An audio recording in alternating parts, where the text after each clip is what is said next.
Hello everyone. Um, this is Buckeye. And obviously you are tuned in to Pros Before Bros with Hope. How you do? Hope everybody's doing well. Can you say hi, Buckeye? Yeah. So I just got home.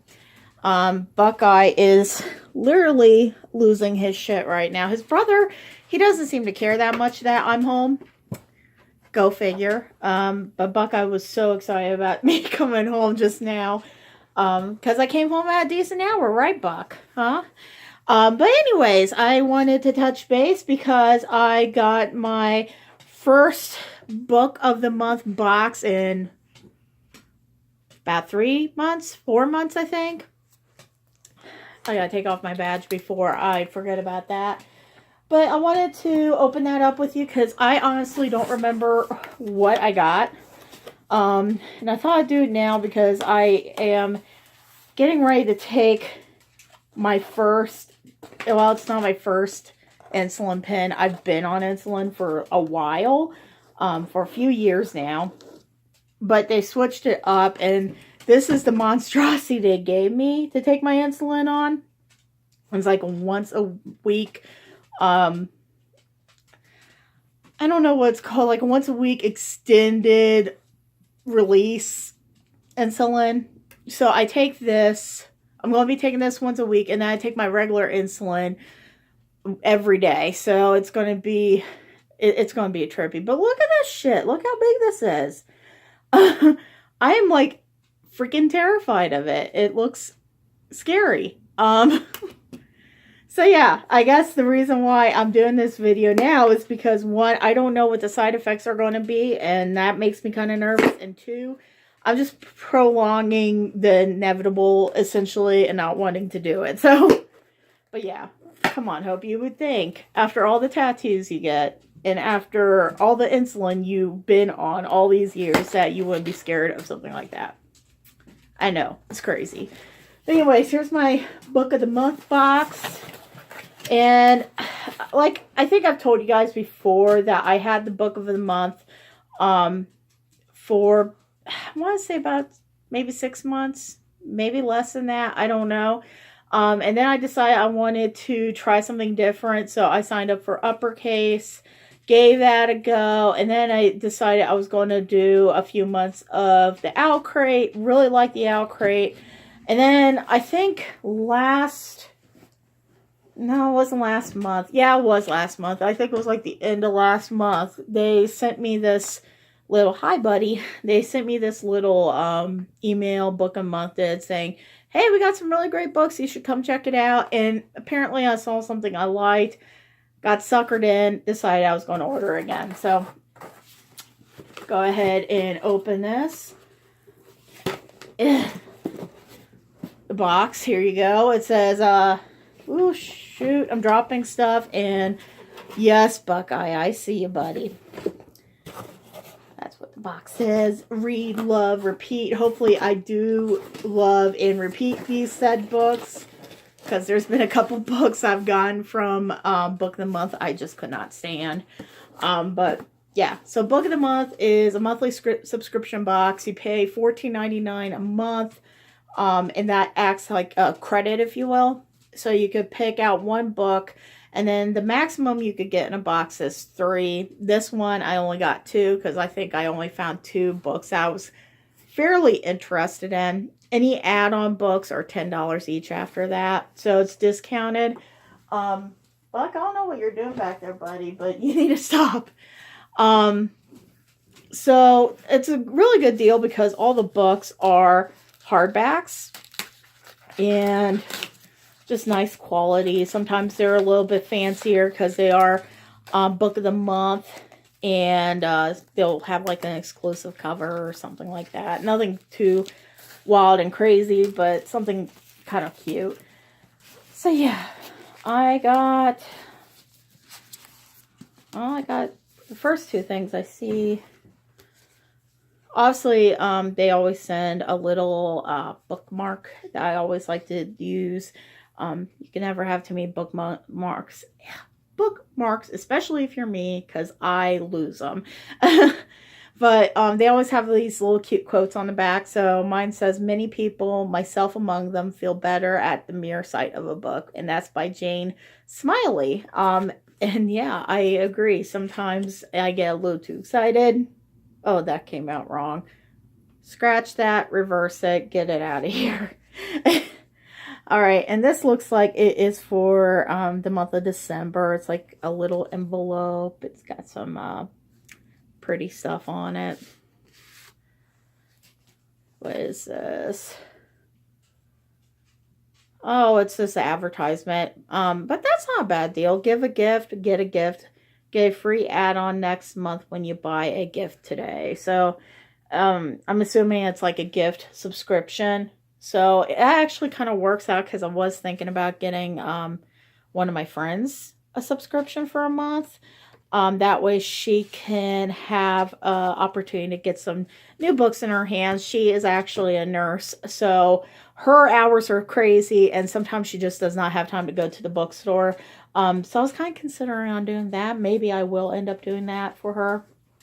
But the first book that I got, oh, and they shrink wrap everything, so everything comes to you all nice and pretty, huh, Bucky? Buckeye's like, "What did you get? I thought Daddy told you no more books." Alright, so the first book I got is One Day in December, and this is by Josie Silver. And I actually remember being really excited about getting this book. This is their December 2018 book that they had. And I want to say that it's like I think it's romance, but deals with mystery, if I remember right. 2 people, 10 chances, one forgettable love story. Lori is pretty sure love at first sight doesn't exist anywhere outside the movies, but then through the mist of the bus window, Buck, stop that, that tickles. One snowy December day, she sees a man that she knows instantly is the one. Their eyes meet and there's a moment of pure magic, and then her bus drives away. Okay, maybe it's not a mystery. I don't know where I got that vibe from. Certain they're fated to find each other again. Lori spends a year scanning every bus stop and cafe in London, hoping for another glimpse of what she trusts is true love. But then she doesn't find him. Not when it matters, anyway. Instead, they reunite at a Christmas party where her best friend Sarah giddily introduces her new boyfriend, Jack, the man from the bus, to Lori. What follows for Lori, Sarah, and Jack is 10 years of friendship, heartbreak, roads not taken, destinies reconsidered. One Day in December is a joyous, heartwarming, and immensely moving love story, and a reminder that the fate of takes inexplicable turns along the route to happiness. Okay. I don't know where I got the mystery vibe. Maybe, shoot, I don't know. Maybe something the author has done in the past. I'm not familiar with that author, but I could have sworn I heard something about a mystery / thriller in here, but clearly that is not the case. But I am excited about it. It does seem like it will be interesting. I hope it's not too tropey. We'll see. And then the last book I got is, let's see, Girls in the Moon, and that's by Janet McNally. And this is actually an older book. It was from January 2017, so a couple of Januaries ago. It is a teen YA book, and I can't remember why I picked it up, but we're going to find out. So the summary says, "Tell all the truth, but tell it..." What the hell does that say? Tell it slant? Okay. Everyone in Phoebe Ferris's life tells a different version of the truth. Her mother, Meg, ex-rock star and professional question evader, shares only the end of the story, the post-fame calm that Phoebe's always known. Her sister, Luna, indie rock darling of Brooklyn, preaches a stormy truth of her own making, selectively ignoring the facts that she doesn't like.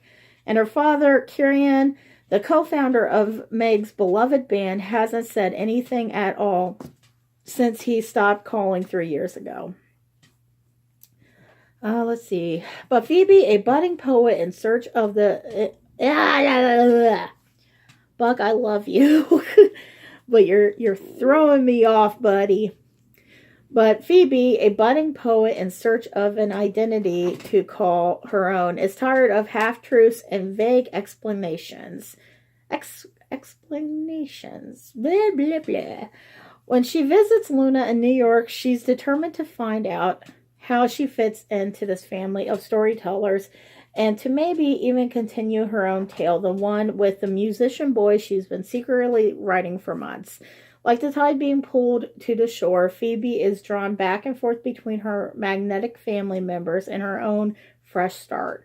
Phoebe's first adventure flows forward as Meg's romance unspools in reverse, leaving behind only a time-worn precious pearl of truth. I can't talk today. About her family's past, and leaving Phoebe to take a leap into the unknown of her own future. So, I believe this talks about some 90s grunge in here, if I remember correctly. I'm a big sucker for any books that kind of talk about music. And if I'm correct, if it talks about grunge, I'm really excited about that, showing my age there. So, yeah, I picked that up, and those are the two books. There's nothing up here for you, buddy. Those are the two books I picked up for the month of December. So we'll see. I doubt I'm going to get a chance to read them this month. It's probably going to be at least next month by the time I read them. I've had people tell me in the past that when they do TBRs, I believe, Aaron, if I'm correct, you were the one that brought this up to my attention. That when you get ready to read, you read based on mood. You don't really do a TBR. And I'm seeing myself more like that nowadays. I tried doing a TBR. It's just too structured for me. So I don't know. But I am hoping that the two books that I talked to you guys about in yesterday's video will line up and be completed sometime this month as well.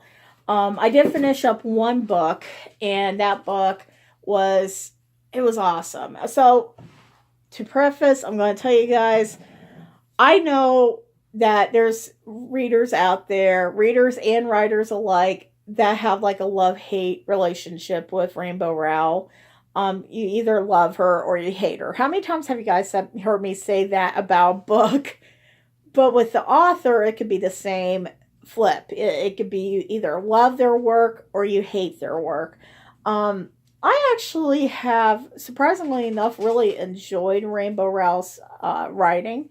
There's some things on there that is questionable, obviously, that, for instance, in the most recent book of hers that I read, her character makes a comment about an eating disorder.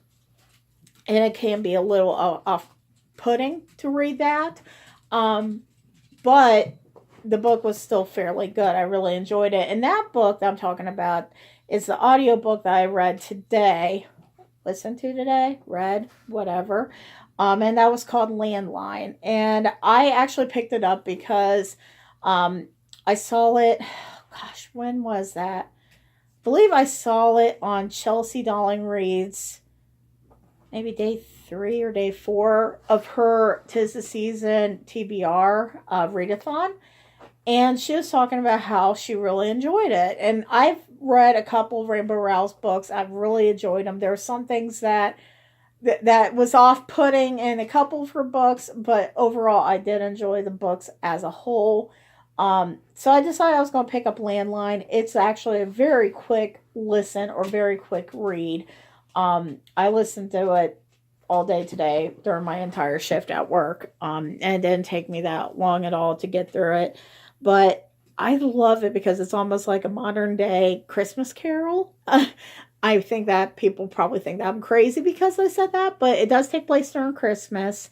And it follows the story of a couple that basically they come to a roadblock in their marriage, and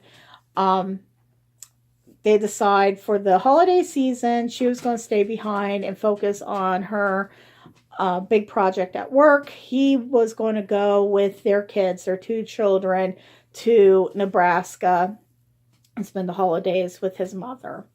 And during this process, the main character tries to reach out to her husband, Neil, and he doesn't pick up the phone or he doesn't talk to her until one day she calls on a landline at her mother's house and miraculously gets a hold of him. But the only catch is it was him as a 19-year-old, or actually early 20s, college student. So it reverses back to the time when she and him were just, they were dating, but they were just about to get engaged.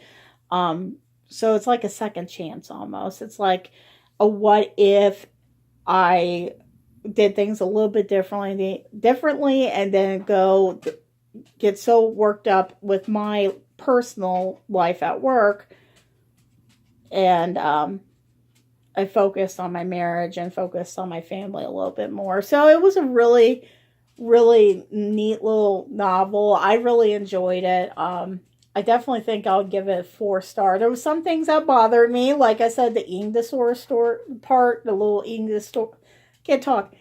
disorder joke was a little bit, I think, off-putting. But the overall story itself was really good. And it was just warm and cozy, just like this time of year. Okay, I got a little bit corny there, but you get the picture. But yeah, so I wanted to do another video real quick, just show you what I got inside the box for Book of the Month this month. I don't think I'm going to renew it for at least another few months unless they surprise me with something amazing in terms of content. But yeah, that's all I got for now. So I'm going to get off here and finally just face this demon and also talk to Buckeye, because apparently he has a lot to say. He missed me today. So yeah, I hope you guys are having a good Monday, as best as you possibly can for a Monday. And I'll talk to you guys real soon. Bye.